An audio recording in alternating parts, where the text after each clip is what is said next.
नमस्कार। आप सुन रहे हैं मेरा व्यंग्य मगर और बंदर। बंदर जिस पेड़ में रहा करते थे उसे उनके पूर्वजों ने अपना खून पसीना सींच पाल पोस कर बड़ा किया था। उस पेड़ से लगा एक बहुत बड़ा तालाब था। वह जामुन का पेड़ था और बड़ा अद्भुत था।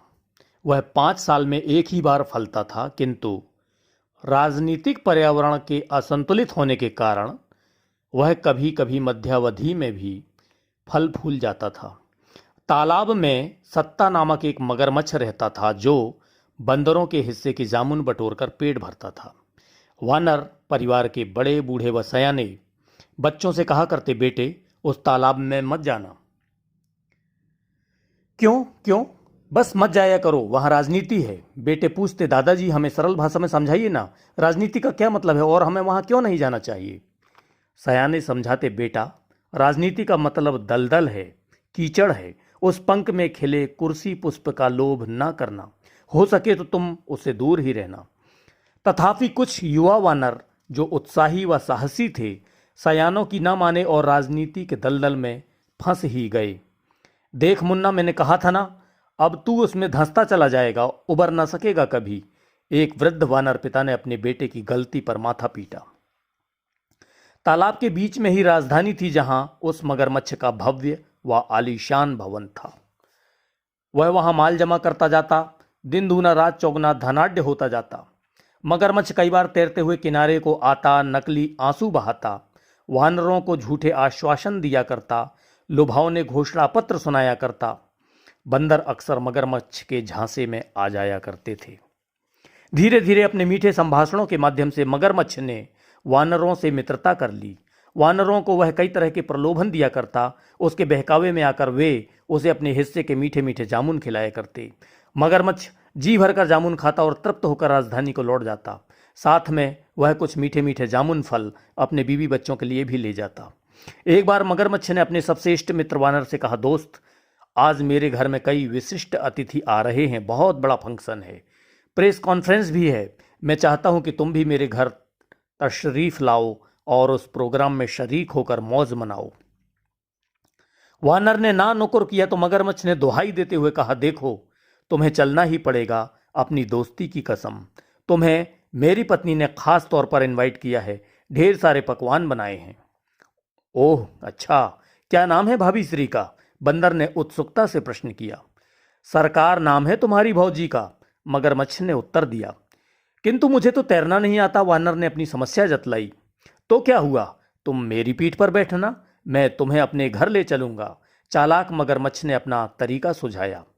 वानर इस फरेबी मगरमच्छ के झांसे में आ गया और उसकी पीठ में सवार हो लिया। तैरते हुए जब मगरमच्छ तालाब के बीच में पहुंचा तो वह आश्वस्त था कि अब तो बंदर कहीं नहीं भाग पाएगा, अब इससे अपने दिल की बात कह देनी चाहिए। सो वह बोला, दरअसल तुम्हें मेरी पत्नी ने इसलिए बुलाया है कि वह तुम्हारा वोट खाना चाहती है। हृदय मांगने की बात सुनकर बंदर का हृदय धक्क से रह गया। ये क्या परिहास कर रहे मित्र? वोट अर्थात हमारा हृदय? उसने साश्चर्य पूछा। क्या करूं दोस्त, मैं विवश हूं, मेरी अर्धांगिनी सरकार का मान रखना जरूरी है। उसका कहना कि जब जामुन इतने मीठे हैं तो उन जामुन खाने वाले तुम्हारे यार का हृदय रूपी वोट भी कितना मीठा ना होगा। तुम मुझे अपने यार का वोट दिला दो, उस जिद्दी की बस यही रट है। मैंने उसे अपनी दोस्ती के बारे में भी बताया, किंतु वह कहने लगी, मैं तुम्हारी सरकार हूं, एक वोट के अभाव में क्या तुम मुझे गिरा ही डालोगे? बंदर चुप, अवाक, हतप्रभ। धरना अनशन पर बैठी वह 4 दिन से उपवास है, अन्न जल कुछ ग्रहण नहीं कर रही। बंदर उसके मन की बात ताड़ गया, अतः बोला, मैं अपने दोस्त के काम ना आ सका तो किस काम की दोस्ती? 4 दिन की भूखी प्यासी मेरी सरकार भाभी मेरे एक वोट की खातिर मूर्छित होकर गिर पड़ी तो धिक्कार है ऐसी मित्रता पर। मुझे सरकार भौजी का प्रस्ताव मंजूर है। मुझे तुमसे ऐसी ही उम्मीद थी मित्र, मगरमच्छ खुशी से फूला न समाया। बंदर उसकी कपटी योजना को समझ चुका था, अतः उसने चालाकी की। मित्र, मैं तुम्हारे खातिर अपना वोट तो क्या जान भी दे सकता हूं, लेकिन तुम्हें तो यह बात तट पर ही बताना था, क्योंकि क्यों? मगर ने जानना चाहा। दरअसल मैं तुम्हें अपना वोट निकाल के नहीं दे सकता। वजह? उतावले मगरमच्छ ने जिज्ञासा प्रकट की। वजह यह कि मैंने अपना मतदाता परिचय पत्र तो उसी जामुन के पेड़ के कोटर की ओट में छुपा रखा है। वोटर आइडेंटिटी कार्ड के बगैर वोट कैसे दिया जा सकता है?